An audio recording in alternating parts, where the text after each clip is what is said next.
I found one of the most shocking things that I found thus far in all the inspections that I've performed for people so far. And here we are on the roof of an architecture firm in this beautiful space that this person lives in. I'm going to show you the first thing right here.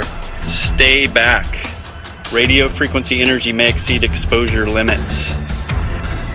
This person just found out recently that they have cancer, and they've actually been helping their son for the last year or so, who's 25, who also has cancer.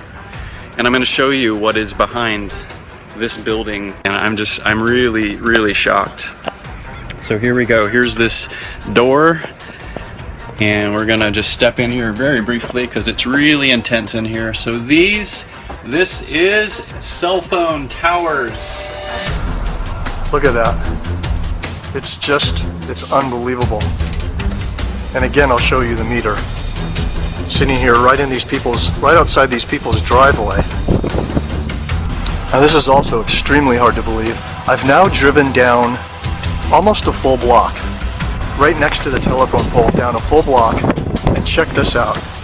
I'm going to show you the meter reading, and the meter is still up at 2 and 3 volts per meter in the red on the left-hand side at the peak. Benjamin Rivas has worked on cell phone towers for 14 years. Physically burned my hand. The burn is a work injury you can see. What you see here is what I would call an everyday crime. Other problems, he said, caused by the towers aren't as easy to spot. Depression, and I get headaches from time to time, and mood swings and stuff. Here's what I consider, in my personal opinion, another crime scene. And I don't think I'm being dramatic saying this. Here's the cell phone tower. I want you to notice where this is located. Literally in the parking lot, right next to these stores. There's human beings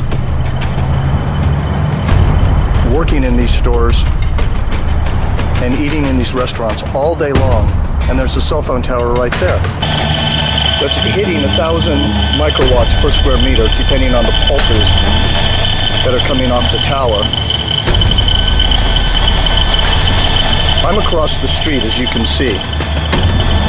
I wouldn't even want to guess what the radiation exposure is inside of those stores there. And I have the meter set on average, which you can see here it says RMS, which means microwatts per square meter average power density. It's 800, 900 microwatts per square meter. Goes even higher. Once again, biological effects start at 3.4 to 6 microwatts per square meter average power density. 52-year-old Sanjay Kasliwal is counting the days now. Incurable brain cancer due to radiation from mobile phone towers in his neighborhood has reduced life to little more. His brother has been termed luckier, sent to the US for brain surgery, but both of them know hope fades. I have written to all possible government offices to find out what sort of control are they doing or what sort of an audit is being done, and it seems everything falls on deaf ears. Nobody is concerned. Experts say the area the two men live in faces radiation from mobile phone towers equivalent to living in a microwave oven 19 minutes a day. See, the levels were somewhere between minus 18 to minus 20 to 20 dBm also over here, and these radiation levels are very high for prolonged exposure, almost about 100 times higher than what is recommended for continuous safe exposure. And there are 2 cancer cases which have been reported in this house. There's even a dog has got cancer. It's kind of interesting when cell phone tower workers are telling you that they have headaches, that they have brain cancer, that they have all these health issues throughout the day, where they get these headaches or blurry vision.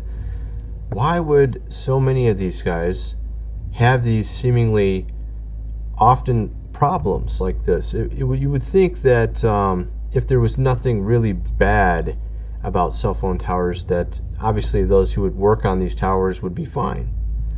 But instead you hear something quite different, and with the readouts with this, 1,000 plus microwatts per square meter measured near one of these cell phone towers, when it only takes about 10 microwatts to even have any effect on you. So we're talking 100 times the threshold for where it actually can cause harm to a person. So it's very interesting. You know, some people have mentioned that when they've lived near cell phone towers that they've had headaches and depression, and this is also something that these tower workers have mentioned as well, having even depression from doing this. So this also begs the question of whether or not these patents I've shown in a previous video really are something that is being used on some of these towers to where it can actually influence you. These frequencies that they use can cause certain types of emotions and certain types of feelings. At certain frequencies, it makes you even potentially depressed feeling. And in other frequencies, it can cause you to even become enraged. And why is there so many cell phone towers? And in many cases, these cell phone towers, if you put your cell phone directly towards them in the range, and it doesn't do anything. You go look up the cell phone tower online. It says it's for this certain particular company, let's say Sprint. You go and take your phone over to it, and you have no bars. It doesn't even make any sense. Or even have some of these cell phone towers multiples in a row. Why would you have so many in a row? What's the relevance of that? It's supposed to be covering certain square footage, allegedly, but instead we have them lined up near a highway. Why would they be doing that? Especially not very far apart. So it makes you kind of wonder what they're really for here. To broadcast the entire Earth, it takes 2 kilowatts, 2 hair dryers. Now a microwave oven uses 1,000 watts or 1 kilowatt. Here's the damage 1 kilowatt can be done by somebody when they take a magnetron out of a microwave and turn it into a ray gun. This is just a small example of a low-tech weapon running on 1,000 watts. Then you have these things here, these huge towers of death.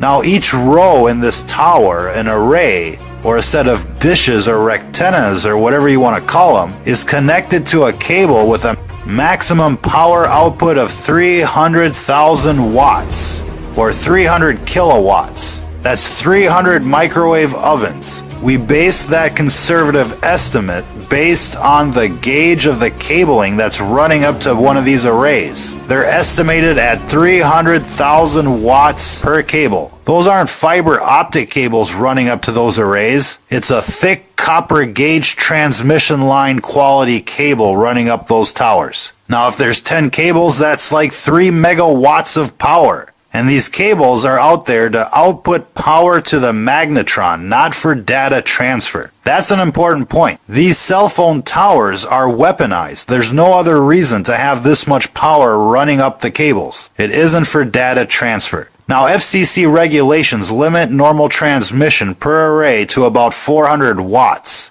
To put that into perspective, 1 watt from your phone can go 25 miles to the nearest tower. A 1,000 watt magnetron on a stick can blow shit up. And these towers have a 300 kilowatt power line running up to each rectenna. And who knows, there could be an amplifier at the top of these towers that steps up the power even more. The point is here, ladies and gentlemen, is that these companies, like Lucent and Google, could turn up the juice at any time and nuke a town. They could nuke the entire country without any warning, without anybody being able to protect themselves. They could cook them like a boiling frog in the middle of the night. This infrastructure is not only in place, it's built up with multiple levels of redundancy. Every big city has thousands of these death towers. And all that needs to happen is for an AI from Google or whoever to come in and nuke everybody at once and take over.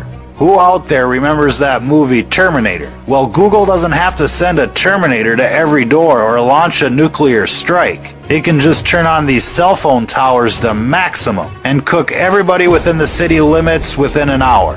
And then just send in the Terminators to mop up the countryside.